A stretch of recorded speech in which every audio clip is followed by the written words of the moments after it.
প্রিয় দর্শক, সবাইকে প্রীতি ও শুভেচ্ছা জানিয়ে শুরু করছি বাংলা ভিউ টিভি রাজদরবার। আজকে আমরা কথা বলবো একটি অত্যন্ত জনগুরুত্বপূর্ণ বিষয় নিয়ে, যে বিষয়টি সত্যিকার অর্থেই একটি উদ্বেগের কারণ হয়ে দাঁড়িয়েছে এবং এই বিষয়টি নিয়ে আসলেই কথা বলা দরকার। কেন এই বিষয়টি হচ্ছে, প্রতিকারই বা কী হতে পারে? আজকে আমরা কথা বলবো সামাজিক অবক্ষয় নিয়ে, অর্থাৎ বাড়ছে সামাজিক অবক্ষয়। কেন তা বাড়ছে আর কী বা হতে পারে এর প্রতিকার? প্রিয় দর্শক, এই বিষয়টি নিয়ে কথা বলার জন্য আজকে আমরা বাংলা ভিউ স্টুডিওতে আমন্ত্রণ জানিয়েছি রুমেল এম.এস. রহমান পীরকে। তিনি আছেন একজন সহযোগী অধ্যাপক এবং বিভাগীয় প্রধান হিসাবে লিডিং ইউনিভার্সিটিতে, এবং সংশ্লিষ্ট বিভাগটি হচ্ছে ইলেকট্রিক্যাল অ্যান্ড ইলেকট্রনিক ইঞ্জিনিয়ারিং বিভাগ। স্যার, আপনাকে রাজদরবার অনুষ্ঠানে স্বাগত জানাচ্ছি। কেমন আছেন আপনি? হ্যাঁ, আলহামদুলিল্লাহ ভালো আছি, এবং আপনাকেও অনেক ধন্যবাদ আমাকে এখানে আমন্ত্রণ করার জন্য, এবং বিশেষত বাংলা ভিউ টিভির এই রাজদরবার অনুষ্ঠানের সকল দর্শকদেরকে আন্তরিকভাবে শুভেচ্ছা জানাচ্ছি যে আমি এখানে আসতে পেরে এই বিষয়ে কথা বলতে পেরে আমি আনন্দিত। স্যার, আসলে এই ধরনের একটি বিষয় নিয়ে কথা বলার জন্য আমরা আসলেই চেয়েছিলাম আপনার মতো একজনকে, যিনি আসলে শিক্ষকতার মতো একটি মহান পেশার সাথে জড়িত, পাশাপাশি বিভিন্ন ধরনের সামাজিক সংগঠন কিংবা সামাজিক আন্দোলনের সাথেও আমরা জানি আপনি জড়িত। তো স্যার, আমরা যদি একদম প্রথমেই, একজন সাধারণ মানুষরা অনেকেই কিন্তু একই সাথে যে সামগ্রিকভাবে সামাজিক অবক্ষয় বলতে কি, অনেক সময় সেটি হয়তো বা বুঝে উঠতে পারেন না, এক একটি ফরমেশনে হয়তো বা তারা এটাকে ডিফাইন করেন। তো একটু যদি সাধারণ মানুষের জন্য বলতেন যে সামাজিক অবক্ষয়কে আসলে আমরা কিভাবে সংজ্ঞায়ন করতে পারি। ধন্যবাদ অ্যাডভোকেট সাকিব শাহ। আমি যেটা মনে করি, খুব সহজ কথায় যদি আমরা বলি, সামাজিক অবক্ষয় মানে হচ্ছে যে আমরা খারাপ কাজ করছি। খারাপ কাজ সব দিক দিয়ে হতে পারে, পরিবারে, সমাজে, চাকুরিতে, ব্যবসায় কিংবা রাজনীতিতে, সকল ক্ষেত্রে আমরা ভালো কাজ যদি না করে খারাপের দিকে মুভ করি, আমরা যদি খারাপ কাজগুলোকে প্রাধান্য দিই, সেই জিনিসটাকেই আমার কাছে মনে হয় সামাজিক অবক্ষয়। যখন এই ব্যাপারটাকে পুরো সমাজকে ঘিরে ফেলে, দেখা যাচ্ছে যে একটা সময় ভালো মানুষগুলো সামনে আসতে পারছে না, খারাপ মানুষগুলা সমাজ পরিচালনা করছে, সামাজিক অবক্ষয়টা তখন ভয়াবহ একটা সংস্কৃতি হয়ে দাঁড়ায়।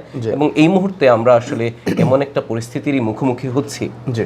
আমার মনে হয় যে সামাজিক অবক্ষয় মানে হচ্ছে সমাজে দুষ্টের মাধ্যমে সমাজটা পরিচালিত হচ্ছে, দুষ্ট লোকের প্রাধান্যটা বেড়ে যাচ্ছে, ভালো মানুষগুলো সামনে এগিয়ে আসতে পারছে না। এখানে আমরা কিন্তু প্রায়শই বলে থাকি যে দুষ্টের দমন এবং শিষ্টের লালন হওয়া উচিত। অবশ্যই, হ্যাঁ, যে সমাজে দুষ্টের দমন এবং শিষ্টের পালন হয় সেই সমাজটাই সত্যিকার সমাজ। কিন্তু আমরা দুর্ভাগ্যবশত বর্তমান সময়ে সকল দুষ্ট লোকগুলোকে আমরা তাড়িয়ে দিতে পারছি না। অনেক ক্ষেত্রে তারা দেখা যাচ্ছে যে সমাজের বড় বড় জায়গায় তারা অবস্থান করছে, বরং অপেক্ষাকৃত সৎ মানুষরা সমাজের সামনে এগিয়ে আসতে পারছে না। সৎ মানুষেরা নিজের ঘরেই লুকিয়ে হয়তোবা চোখের জল ফেলছে, কারণ তারা এই খারাপ লোকগুলোর সাথে পেরে উঠছে না। জি, অর্থাৎ আপনি যেটি বললেন যে আসলে যে কাজগুলো আমাদের আসলে করার কথা এবং যে নীতি নৈতিকতা মেনে চলার কথা, আমরা যখন তার থেকে বের হয়ে কিছু করি বা বিচ্যুত, সেটাই হচ্ছে মানে অবক্ষয়, সামাজিক অবক্ষয়। এটা যখন পুরো সমাজে ব্যাধির মতো ছড়িয়ে যায়, তখনই আমরা এটাকে বলবো সামাজিক অবক্ষয়। এখন আমাদের ধরেন যে বর্তমান প্রেক্ষাপটকে আমরা যদি কনসিডারেশনে নেই, তাহলে দেখা যায় যে এটি কিন্তু পার্টিকুলার কোনো এজ গ্রুপের মধ্যে সীমাবদ্ধ নেই। এটি একটি বিরাট উদ্বেগের বিষয় কিনা? অবশ্যই অবশ্যই। আমরা অনেক ক্ষেত্রে মনে করি যে কিশোর বয়সে কিংবা যুবক বয়সে মানুষের দ্বারা ভুল হয়ে যেতে পারে, যেটা আমরা দেখছি যে অনেক ক্ষেত্রে আপনারা দেখবেন যে কিশোর বয়সে অপরাধ প্রবণতাটা বেড়ে যাচ্ছে। আজকে থেকে হয়তো বা 20 কিংবা 30-50 বছর আগে এই ব্যাপারটা ছিল না, কিন্তু এখন দেখা যাচ্ছে কিশোর বয়স থেকেই বড় বড় অপরাধের সাথে জড়িত হয়ে যাচ্ছে। ঠিক একইভাবে অবাক করা ব্যাপার যে পরিণত বয়সে এবং এমনকি বার্ধক্যেও মানুষ বিপদগামী হচ্ছে, যেটা আসলে উদ্বেগের। যে পুরো সমাজে এখন আপনি কোনো এইজ গ্রুপ বলা যাচ্ছে না যে কম বয়সে মানুষ খারাপ কাজ করছে আর বেশি বয়সে কিংবা একটু পরিণত হলে ভালো হয়ে যাচ্ছে, ব্যাপারটা কিন্তু তা না। দেখা যাচ্ছে একটা শ্রেণী কিংবা একটা গোষ্ঠী সকল সময়ই মন্দ কাজগুলো করে যাচ্ছে। কিশোর বয়সের কথা যদি আমরা বলি, যে কয়েকদিন আগের যে ইস্যুটা, আমার মনে হয় পুরো দেশের মানুষ খুব ভালোভাবেই জানে যে বুয়েটের আবরার হত্যার জি। যে ইস্যুটা আসলো, দেখেন আবরারকে যারা হত্যা করেছে, আবরার নিজে তো একজন ব্রিলিয়েন্ট মানুষ ছিল, অত্যন্ত ব্রিলিয়েন্ট ছিল, বুয়েটের স্টুডেন্ট ছিল। আবরারের হত্যাকারী যারা, তারাও কিন্তু কম ব্রিলিয়েন্ট ছিল না, তারাও প্রত্যেকেই একই কিন্তু বিশ্ববিদ্যালয়ের একই বিশ্ববিদ্যালয়ের ছাত্র। জি। একটা জীবনই যে নষ্ট হয়েছে তা না, একটা জীবন তো হারিয়ে গিয়েছে, আবরারকে আমরা হারিয়ে ফেলেছি, কিন্তু আরো যে 19-20 জন এই হত্যাকাণ্ডের সাথে জড়িত ছিল, জি। তারাও কিন্তু তাদের জীবনটাকে নষ্ট করে ফেলেছে। জি। তো এইখানে আমরা মনে করতে পারি যে কিশোর বয়সে এই কিংবা যৌবনের শুরুর দিকে যে ভুলগুলো হচ্ছে। আবার আপনি দেখবেন যে সুনামগঞ্জে কয়েকদিন আগের যে ঘটনাটা ঘটলো, তুহিন মিয়া নামের একটা ছেলে, জি, বাচ্চা দিরাইতে একটা শিশুকে হত্যাকাণ্ডের শিকার হলো, এবং সেই হত্যাকাণ্ড করলো কিন্তু তার বাবা, চাচা এবং পরিবারের লোকজন, যারা একদম নিকট রক্তের সম্পর্ক। একজন বাবার কোলে যখন সন্তান সবচেয়ে নিরাপদ থাকার কথা, সেই বাবাই তার হত্যাকারী হয়ে যাচ্ছে।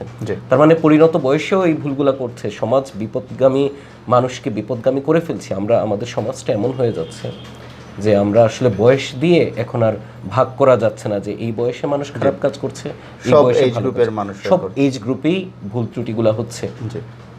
এই বিষয়গুলো, অর্থাৎ যেগুলোকে আসলে সামাজিক অবক্ষয় বলে বা বিভিন্ন এজ গ্রুপের মধ্যে আসলে আপনি যেটি তুলে ধরলেন, এগুলোর আসলে ঘটার পেছনে বা এগুলো আসলে যে চলমান আমাদের সমাজে, মূলত কারণগুলো আসলে কি হতে পারে আপনার দৃষ্টিতে?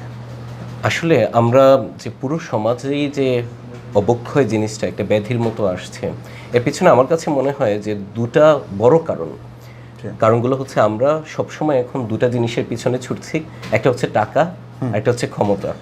সমাজের একদম প্রতিটা মানুষ ক্ষমতাবান হওয়ার লড়াই করছে, এবং প্রতিটা মানুষ অনেক টাকার মালিক হওয়ার স্বপ্ন দেখছে। টাকার মালিক হওয়ার স্বপ্ন দেখা কিংবা ক্ষমতাবান হওয়ার ভেতরে কোনো অন্যায় নাই, যদি সেটা সৎ পথে হতো। আমরা চাইছি যে কোনো মূল্যে আমার অনেক টাকা দরকার, অসুস্থ একটা প্রতিযোগিতা তৈরি করছি, এবং যে কোনো মূল্যে আমি ক্ষমতায় চলে যাব, আমি মানে সমাজে আমার একটা দাপট থাকবে, আমার একটা প্রভাব থাকবে, এটা আমি অসৎ পথে হলেও আমি এটা অর্জন করতে চাচ্ছি। এটাই হচ্ছে মূল কারণ, এই যে সমাজে যে বেধিটা, যে টাকার পেছনে, অসৎ টাকার পেছনে এবং অসৎ অন্যায়ভাবে ক্ষমতার পেছনে ছোটটা। এবং এটা আপনি দেখবেন যে একটা সময়ে, আজকে থেকে আমরা যখন খুবই ছোট ছিলাম তখন দেখতাম যে মধ্যবিত্ত সমাজ, একটা মধ্যবিত্ত ধ্যান ধারণা ছিল, পড়ালেখা করতে হবে, পড়ালেখা করে একটা ভালো চাকুরি করতে হবে, মা বাবার স্বপ্ন পূরণ করতে হবে, হ্যাঁ, সমাজের একটা দায়িত্ব পালন করতে হবে, দেশের জন্য কিছু করতে হবে। আজকে কিন্তু এই ব্যাপারগুলো থেকে তরুণ প্রজন্ম কোনো কোনো ক্ষেত্রে বিচ্যুত হয়ে যাচ্ছে। তরুণ প্রজন্ম শুধু স্বপ্ন দেখছে যে আমি অনেক দামি গাড়ি চালাবো, আমার অনেক ক্ষমতা থাকবে, হাই অ্যাম্বিশাস। এবং অ্যাম্বিশন থাকা ভালো, কিন্তু অ্যাম্বিশনটাকে নেগেটিভ ওয়েতে আমি শর্টকাট, আমি চাচ্ছি খুব দ্রুত আমি 100 কোটি টাকার মালিক হয়ে যাব, খুব দ্রুত আমি ক্ষমতাবান হয়ে যাব। আমরা আগে যে স্বপ্নটা দেখতাম যে ধীরে ধীরে ধীরে ধীরে ধাপে ধাপে আমি বড় হব, আস্তে আস্তে ওই মধ্যবিত্ত শ্রেণী কিংবা মধ্যবিত্ত স্বপ্নটা আমার মনে হয় ভেঙে যাচ্ছে। কিন্তু একটা সমাজ কিন্তু মধ্যবিত্তরাই বেশি, ওই স্বপ্নগুলো যখন ভেঙে যাচ্ছে, ক্ষমতার লড়াই, সামাজিক ব্যবস্থাটা আস্তে আস্তে ভেঙে পড়ছে। আমরা ছোটবেলা যখন পড়তাম তখন একটি খুব জনপ্রিয় কথা ছিল যে বিজ্ঞান আশীর্বাদ নাকি অভিশাপ। তো এখন আমরা জানি যে তথ্য প্রযুক্তির যুগ, অনেক বেশি প্রসার।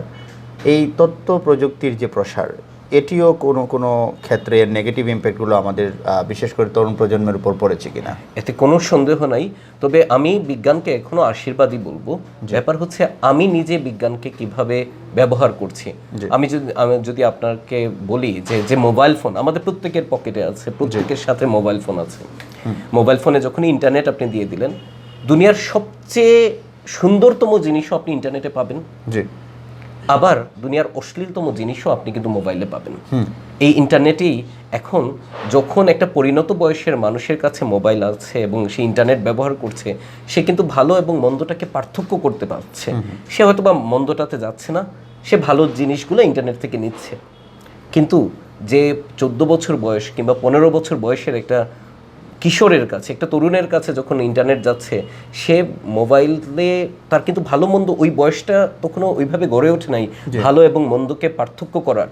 সে তখন মন্দটার প্রতি আকৃষ্ট হচ্ছে। 14-15 বছর বয়সটাই হচ্ছে শৃঙ্খলা ভাঙার বয়স। ওই বয়সে সে যেটার প্রতি তার আগ্রহ হওয়া উচিত না, সে দেখা যাচ্ছে ওইটার প্রতি সে আসক্তি তার চলে আসছে।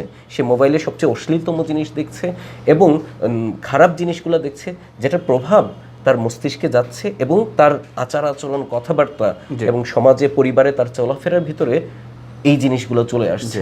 তো মোবাইলের ব্যবহারটা কিভাবে আমরা ঠিক করতে পারি, এটার জন্য সবচেয়ে বড় ভূমিকাটা কিন্তু রাখতে হয় পরিবার থেকে। এক্স্যাক্টলি।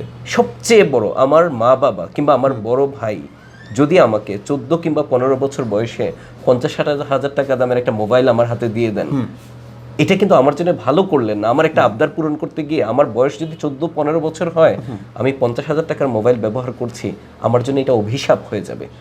বরং মা বাবার তখন উচিত যে সন্তানকে এই বোঝানো, এই জ্ঞানটা দেয়া যে তোমার এখন এত দামি মোবাইল ফোনটা ব্যবহার করার কথা না। এই যে অ্যাপ্রোপ্রিয়েট একটা এই অন্তত থাকা উচিত, কারণ সে কিন্তু যখনই যেটা চাচ্ছে সেটাই পাচ্ছে। আপনি আস্তে আস্তে দেখবেন যে কিশোর গ্যাং বলে একটা জিনিস আছে, একটা বাজেট ট্রেন্ড বা কালচার শুরু হয়েছে। তারা দেখবেন প্রায় সবাই, তারা কিন্তু অত্যন্ত সম্ভ্রান্ত ফ্যামিলির সন্তান। তাদের কাছে খুব দামি মোটরসাইকেল থাকে, খুব দামি মোবাইল থাকে, তাদের লাইফস্টাইলটা কিন্তু খুবই উচ্চবিত্ত শ্রেণীর লাইফস্টাইল। তার মানে তাদের মা বাবার কাছ থেকে তারা ওই খরচের টাকাটা পাচ্ছে, অথবা যখন পাচ্ছে না বাইরে গিয়ে অপরাধ করছে, মা বাবা যখনই দিতে চাচ্ছেন না অপরাধ করছে। তো আমি এটা বলবো যে আমরা যদি মা বাবারা যারা অভিভাবক, তারা যদি সতর্ক হই যে আমার সন্তান আমার কাছ থেকে টাকা নিয়ে কি কাজে খরচ করছে, আমার সন্তান তার মোবাইলে কতক্ষণ সময় ব্যয় করছে, কি দেখছে, কি করছে, আমার সন্তান বাইরে কার সাথে মিশছে, এই ব্যাপারগুলো যদি আমরা একটু দেখি, তাহলে হয়তোবা, এবং তাকে যদি আদরের মাধ্যমে, ভালোবাসার মাধ্যমে, শুধু শাসন করলেই কিন্তু ওই বয়সে হবে না, আদর এবং ভালোবাসা দিয়ে তাকে যদি বোঝাই, আমার মনে হয় যে কিছুটা হলেও পরিবর্তন আসবে। এই ক্ষেত্রে নৈতিকতা শিক্ষা দেওয়ার যে বিষয়টি থাকে বা শৃঙ্খলাবোধের যে একটি বিষয় থাকে, যেমন অনেক সময় কলেজ, বিশ্ববিদ্যালয়, স্কুল পর্যায়ে স্কাউটিংয়ের মতো বিষয় থাকে, তারও পরবর্তীতে রোটারি সব বিভিন্ন ধরনের মুভমেন্ট আছে বা সামাজিক সংগঠনগুলো আছে, এই বিষয়গুলোর প্রয়োজনীয়তা, এগুলো তো আমাদের মনে হয় যে এগুলা একটা কিশোর বয়সের প্রত্যেকের প্রাণ থাকে, যেমন স্কাউট করা, রোটারেক্ট করা কিংবা বিএনসিসি করা, এই সমস্ত সামাজিক এবং সাংস্কৃতিক যে সংগঠনগুলো আছে, এগুলো কিন্তু সবসময় কিশোরদেরকে কিংবা তরুণদেরকে পজিটিভ মেসেজ দেয়, তাদেরকে ভালো কাজের দিকে উদ্বুদ্ধ করে, যেমন বৃক্ষরোপণের মতো কাজ করছে, বই পড়ার প্রতিযোগিতা করছে, খেলাধুলা একটা বড় ব্যাপার। যদি একটা ওই বয়সে সে যদি বাইরে খেলার সুযোগ পায়, সে যদি খেলাধুলা করে, ক্রিকেট খেলে, ফুটবল খেলে, তাহলে তার ভিতরে ওই খারাপ জিনিসগুলোর প্রতি আসক্তি থাকবে না, সে বরং অনেক উন্নত মন মানসিকতা নিয়ে সে আস্তে আস্তে বড় হবে এবং তার ভিতরে একটা নেতৃত্ব বোধ তৈরি হবে। যারা স্কাউটিং করে, যারা বিএনসিসি কিংবা রোটারেক্ট করে, তাদের ভিতরে আপনি দেখবেন যে তারা ছোটবেলা থেকেই নেতৃত্ব গুণে গুণান্বিত, তারা খারাপ কাজের দিকে যাওয়ার সম্ভাবনাটা আমার মনে হয় কম। তাহলে অভিভাবকদের কি আসলে কাজ হবে যে এই সমস্ত কাজগুলোর সাথে কিশোর বয়সে অবশ্যই তার সন্তানকে উদ্বুদ্ধ করা, যেন সে সাংস্কৃতিক এবং সামাজিক কর্মকাণ্ডে যুক্ত থাকে, এই কর্মকাণ্ডগুলো। এর পাশাপাশি আমি বলবো যে আমাদের অভিভাবকরাও কি আমরা অনেক ক্ষেত্রে ভুল করছি না? আমি অনেক অভিভাবককে দেখেছি যে যাদের সন্তানরা স্কুলে পড়ছে, কিন্তু মা কিংবা বাবা, দেখা যাচ্ছে বাবা হচ্ছে মোবাইলে আসক্ত, বাবাও সারাক্ষণই মোবাইল নিয়ে আছেন, এরকম অভিভাবক কিন্তু আপনি পাবেন। মা হয়তো বা দেখা যাচ্ছে মোবাইল নিয়ে কিংবা টেলিভিশনে বিভিন্ন সিরিয়াল দেখছেন। আমি এতে খারাপ বলছি না, কিন্তু সীমিত পর্যায়ে না হয়ে যখন আপনি সারাদিনই মোবাইলের প্রতি থাকবেন, আপনি অফিস থেকে বাড়ি ফিরলেন, দেখা যাচ্ছে কোনো মানুষ অফিস থেকে বাড়ি ফিরে সন্তানের সাথে গল্প করছে না, সে তার নিজের মোবাইল নিয়ে ব্যস্ত, নিজের বন্ধু বান্ধব নিয়ে ব্যস্ত। কিন্তু এই জিনিসটাকে যদি আমরা একটু কমিয়ে এনে সন্তানদেরকে সময় দিতাম, আমরা যদি সন্ধ্যার নাস্তাটা সন্তানদের সাথে করতাম, রাতের খাবারটা যদি সন্তানদেরকে নিয়ে করতাম, তারা কোনো অন্যায় পথে যাচ্ছে কিনা এটা কিন্তু বোঝা যেত। আমরা মা বাবারা যদি সতর্ক হই, তাহলে আমার মনে হয় সন্তানকে সঠিক পথে আনাটা অনেক সহজ এবং এই যে সামাজিক অবক্ষয়টা অনেকাংশে কমিয়ে আনা সম্ভব। স্যার, আরেকটি বিষয় ছিল যে ধর্মীয় অনুশাসনের ব্যাপারটিও অনেক ক্ষেত্রে বলা হয়ে থাকে যে ইম্পর্টেন্ট, খুবই চমৎকার একটা কথা। সাথে সাথে দেশের প্রচলিত আইন সম্পর্কে এবং আইন মানার সম্পর্কেও গার্জিয়ানদের জায়গা থেকে আপনি ব্যাপারটাকে কিভাবে দেখেন? খুব ভালো একটা প্রাসঙ্গিক কথা আমি বলতে চাচ্ছিলাম যে আমরা যদি যে ধর্মে বিশ্বাস করি, আমরা যদি ধর্মীয় আচার অনুষ্ঠানগুলো পালন করি, যার যার ধর্মগুলো যদি পালন করি শৈশব থেকে, কিশোর বয়স থেকে, যেটা আমাদের শৈশবে ছিল যে মুসলমান পরিবার কোরআন তেলাওয়াত দিয়ে দিন শুরু করতো ছোট বাচ্চারা সকালে, সনাতন ধর্মাবলম্বীরাও তারা শিশু বয়স থেকেই ধর্ম পালন করাটা জানতো, একে সবাই নিজের ধর্মটাকে পালন করবে এবং অন্যের ধর্মবিশ্বাসকে সম্মান করবে। এই ব্যাপারটা যদি হতো ছোটবেলা থেকে, যদি এই অনুশাসনটা মেনে আমরা বড় হতাম, তাইলে হতে পারে আমার যেটা মনে হয় যে ভবিষ্যৎ জীবনে ওই ছোটবেলার শিক্ষাটা আজীবন কাজে লাগে। এর পাশাপাশি আমি বলবো যে আমরা যারা শিক্ষক আছি, একদম প্রাইমারি লেভেল থেকে ইউনিভার্সিটি লেভেল পর্যন্ত শিক্ষকরা আমরা যদি কেবলমাত্র পুঁথিগত বিদ্যার দিকে বেশি মনোযোগ নিবেশ করি, যেটা এখনকার দিনে প্রতিযোগিতা, যে ফার্স্ট বানাতে হবে, আমার স্কুলের ফার্স্ট রেজাল্ট হবে, আমার স্কুল থেকে বৃত্তি আসবে, আমার ইউনিভার্সিটি থেকে স্কলারশিপ পাবে, এটা গুরুত্বপূর্ণ। এর পাশাপাশি গুরুত্বপূর্ণ হচ্ছে শিক্ষকদের জন্য যে ক্লাসে কোনো ক্লাসে 2 মিনিট কিংবা 5 মিনিট তিনি যদি সমসাময়িক ঘটনা নিয়ে তার স্টুডেন্টদের সাথে আলাপ করেন এবং ওইখান থেকে যদি নৈতিক শিক্ষাটা দেন। একজন শিক্ষক যখন তার ছাত্রকে অনুপ্রেরণা দিবে, তখন ওইটা ছাত্রের জন্য অনেক বড় ব্যাপার হবে। আমরাও দেখেছি আমাদের ছাত্র জীবনে শিক্ষক যখন বলেছেন, আমরা সেটাকে অনেক গুরুত্ব দিয়ে দেখেছি। শিক্ষকরা শুধু যে বইয়ের পড়াটা পড়াবেন তা না, বইয়ের পড়াটা পড়াবেন, এর পাশাপাশি নৈতিকতার শিক্ষাটা যেন দিবেন, এটা আমার কাছে মনে হয়। স্যার, আমরা যদি বাংলাদেশের প্রেক্ষাপটে যে ধরনের বিষয়গুলো মূলত সামাজিক অবক্ষয়ের বড় কারণ হয়ে দাঁড়িয়েছে, ঠিক কারণ না, মানে যে বিষয়গুলোকে আমরা সামাজিক অবক্ষয় হিসাবে হয়তো বা ধরে নিচ্ছি, তার মধ্যে দেখা যায় যে আসলে দুর্নীতি, ঘুষ, সরকারি সম্পদের যে একটা লুটপাট করার একটা প্রয়াস, অপচেষ্টা, আবার বিভিন্ন চাকরিতে স্বজনপ্রীতির একটা ব্যাপার, হত্যা, ধর্ষণ, ছিনতাই, অপহরণ, এই ধরনের বিষয়গুলো, এগুলো আসলে আইনেরও বলা যায় বিরুদ্ধে, সামাজিকভাবেও এগুলো একদমই বলা যায় খারাপ কাজ, এগুলো নৈতিকতারও বিরুদ্ধে। এই বিষয়গুলোই কিন্তু বাংলাদেশে এখন চলমান। হ্যাঁ, দুঃখজনক হলেও সত্য যে যতই আমরা নৈতিকতার শিক্ষা দিই, তারপরেও কিছু মানুষ থাকবে যারা নীতি মানবে না, তারা অন্যায় করবে। তো এইখানে সমসাময়িক প্রেক্ষাপটে আমি বলবো যে বর্তমান সরকার যে একটা দুর্নীতি বিরোধী যে অভিযানটা করছে, এটাকে আমি অত্যন্ত সাধুবাদ জানাই। এটার ফলে যে ব্যাপারটা হচ্ছে যে কিছু দুর্নীতিবাজ মানুষ ধরা পড়ছে, কিন্তু বাকি অন্য সকল দুর্নীতিবাজ মানুষ কিন্তু ভয় পেয়ে যাচ্ছে যে আমি যদি দুর্নীতি করি তাহলে আমার ঘরে পর্যন্ত দুর্নীতি দমন কমিশন চলে আসবে, পুলিশ চলে আসবে, আমার বিরুদ্ধে পত্রপত্রিকায় লেখা হবে। সেই ভয় থেকে হলেও সে আর কিন্তু অন্যায় কাজে জড়িত হবে না। সো আমি মনে করি যে এই অভিযানগুলো, দুর্নীতি বিরোধী অভিযানগুলো যদি চলমান থাকে, তাহলে ঘুষ, দুর্নীতি কিংবা এই যে সরকারি সম্পদের অপব্যবহারগুলো অনেকাংশে কমে আসবে। আর এর পাশাপাশি আপনি যেটা বললেন যে বর্তমান সমাজে হত্যা, ধর্ষণ কিংবা এই জাতীয় অন্যায়গুলো বেড়ে যাচ্ছে, এইটাও প্রাসঙ্গিকভাবেই আমি বলবো যে কয়েকদিন আগেই আমরা দেখলাম যে নুসরাত হত্যাকাণ্ডের রায়টা যেটা আসলো, অত্যন্ত আলোচিত একটা ঘটনা, এবং যতটুকু আমি জানি যে 61 কার্যদিবসের পরপরই এই রায়টা এসেছে, 16 জনের মৃত্যুদণ্ড হয়েছে। এই রায়টা আমাদের দেশের ইতিহাসের জন্য একটা বিরল দৃষ্টান্ত, এত দ্রুততম সময়ে রায় এসেছে। আমি আশা করি যদি বিভিন্ন হত্যাকাণ্ড কিংবা অন্যায়গুলোর বিচারের প্রক্রিয়াটা যদি দ্রুততম সময়ে এইভাবে দৃষ্টান্তমূলক শাস্তিগুলো হয়, এতে অন্য আরেকজন এই অন্যায়, হত্যা কিংবা ধর্ষণের মতো কাজগুলো করতে গিয়ে তার অন্তত 100 বার চিন্তা করতে হবে যে এই কাজটা যদি আমি করি আমার তো জীবনটা শেষ হয়ে যাবে। অর্থাৎ ক্রাইম করে কেউ পার পাবে না, এই মেসেজটা, এই ধারণাটা সবার কাছে থাকে যে আমি যে দলেরই হই, আমি যে মতেরই হই, আমি যদি অন্যায় করি আমার শাস্তি পেতেই হবে।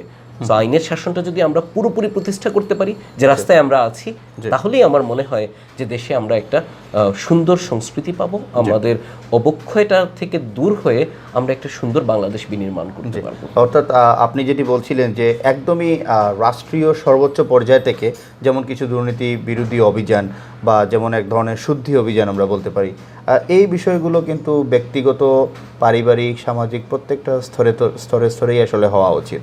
মানে এটি শুধু যে রাষ্ট্র সবসময় দায়িত্ব নেবে, আমারও তো আমার জায়গা থেকে দায়িত্ব। অবশ্যই, যেমন ধরেন যে একজন দুর্নীতিবাজ কর্মকর্তা, তিনি কত টাকা মাইনে পান, তার মান্থলি আয় কত, এর পাশাপাশি তিনি কিভাবে তার পরিবারকে কিভাবে পরিচালনা করেন, নিশ্চয়ই তার পরিবারের মানুষ জানে, তার স্ত্রী সন্তানরা কিন্তু জানে।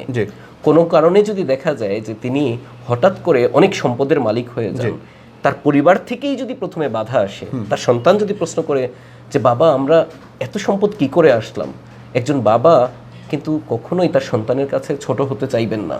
প্রশ্নটা যদি পরিবার থেকে আসে, যদি সামাজিকভাবে আমরা তাদেরকে বয়কট করি, যদি আমরা ভাবি যে যে দুর্নীতিবাজ, যার আয় এবং ব্যয়ের ভিতরে সামঞ্জস্য নাই, যার সম্পদ এবং তার চাকুরির মাঝে সামঞ্জস্য নাই, লাইফস্টাইলের সাথে সামঞ্জস্য নাই, তার আর্নিং এবং এক্সপেন্ডিচার, আমরা যদি সামাজিকভাবে ওই মানুষগুলোকে চিহ্নিত করি এবং তাদের সাথে উঠা বসা পর্যন্ত আমরা কমিয়ে দিই, সামাজিক যে প্রতিরোধটা হবে, রাষ্ট্র তো অবশ্যই করবে, সরকার সব সময় করবে, কিন্তু রুট লেভেল থেকে আমাদের প্রত্যেকেই যদি, আমি আপনি যদি এই কাজগুলো করি, আমাদের যদি কোনো বন্ধু, আমাদের যদি কোনো সহকর্মী অন্যায় পথে যায়, তাকে যদি আমরা প্রয়োজনে আমাদের তাকে যদি আমরা বয়কট করি সামাজিকভাবে, আমার মনে হয় এই প্রতিরোধটা অনেক শক্ত হবে, অনেক মজবুত হবে। স্যার, আপনাকে অসংখ্য ধন্যবাদ আমাদের আমন্ত্রণে সাড়া দেওয়ার জন্য। সর্বশেষ রাজদরবারের দর্শক শ্রোতার উদ্দেশ্যে যদি কিছু বলার। আমি প্রথমেই রাজদরবারের সকল দর্শককে আবারও আমি কৃতজ্ঞতা জানাচ্ছি, বিশেষ করে আপনাকে এবং আপনার পুরো টিমকে আমাকে এখানে দাওয়াত করার জন্য, এই বিষয়ে কথা বলার জন্য। এবং আমি সকল দর্শকদেরকে এটা বলতে চাই যে বাংলাদেশ একটা, আমরা সবাই মিলে যদি কাজ করি, আমরা প্রত্যেকেই যদি চিন্তা করি যার যার কাজটা, আমরা নিজের কাজটা নিজে করব, তাহলেই দেশের সেবা হবে। দেশের সবচেয়ে বড় সেবা হচ্ছে নিজের দায়িত্বটা সঠিকভাবে পালন করা। আমরা যার যার অবস্থান থেকে নিজের দায়িত্ব পালন করলে আমরা অবশ্যই একটা সোনার বাংলা গড়তে পারবো। ধন্যবাদ আপনাকে। প্রিয় দর্শক, আমরা কথা বলছিলাম সামাজিক অবক্ষয়, এটির যে ক্রমবর্ধমান এক ধরনের উদ্ভূত পরিস্থিতি এবং এর কারণ এবং প্রতিকার সম্পর্কে। এই বিষয়টি নিয়ে অত্যন্ত গোছালো এবং অনেকটাই আসলে এই বিষয়টি নিয়ে একটি গ্রহণযোগ্য এবং বহুল, আমাদের যে বলা যায় এক ধরনের গ্রহণযোগ্য স্টেটমেন্ট অনেকগুলো দিলেন আমাদের আজকের অতিথি।